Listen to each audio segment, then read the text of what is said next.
শিশুর আবেগ নিয়ন্ত্রণ কিভাবে শেখাবেন মনোরোগ বিশেষজ্ঞ ডাক্তার হোসেনে আরা মনোরোগ বিশেষজ্ঞ দিন মেডিকেল কলেজ হাসপাতাল শৈশবে শিশুর আবেগ বেশি থাকে রাগ ভয় ঈর্ষা কৌতূহল হিংসা সুখ দুঃখ স্নেহ ইত্যাদির মাধ্যমে শিশুর আবেগ প্রকাশ পায় আবেগের এই বহিঃপ্রকাশে বাবা মার অনেক অবদান থাকে শিশুর প্রতিটি কথা মনোযোগ দিয়ে শুনুন কারণ আপনি মনোযোগ দিয়ে না শুনলে শিশু তার আবেগ অস্বাভাবিকভাবে প্রকাশ করতে পারে শিশু যদি সঠিকভাবে তার আবেগ প্রকাশ করতে পারে তবে তার প্রশংসা করুন নিজে সঠিকভাবে আবেগ প্রকাশ করুন কারণ শিশুরা অনুকরণপ্রিয়া আপনার ভালো আচরণ তাকেও ভালো আচরণ করতে উৎসাহিত করবে শিশুর মেজাজ অনুযায়ী আচরণ করুন সব শিশু এক রকম হয় না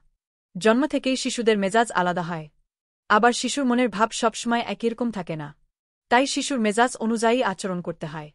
আদর স্নেহ নিতে ও দিতে শেখান একটি শিশুর মধ্যে জন্মগতভাবেই আদর স্নেহের চাহিদা রয়েছে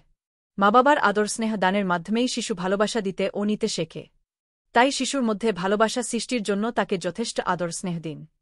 শরীরে হাত বুলিয়ে তা প্রকাশ করুন শিশু যদি আপনাকে জড়িয়ে ধরে আপনিও তাকে জড়িয়ে ধরুন আবেগ প্রকাশের পাশাপাশি শিশুকে আবেগ নিয়ন্ত্রণের কৌশলও শেখাতে হবে কারণ সঠিকভাবে আবেগ নিয়ন্ত্রণ না শিখলে শিশুর বিভিন্ন মানসিক সমস্যা তৈরি হতে পারে যেমন দুশ্চিন্তা হতাশা ব্যক্তিত্বের সমস্যা ইত্যাদি গ্রন্থনা মহসিন আলী আঙ্গুর সম্পাদক ও প্রকাশক মুজিবনগর খবর.com মেহেরপুর।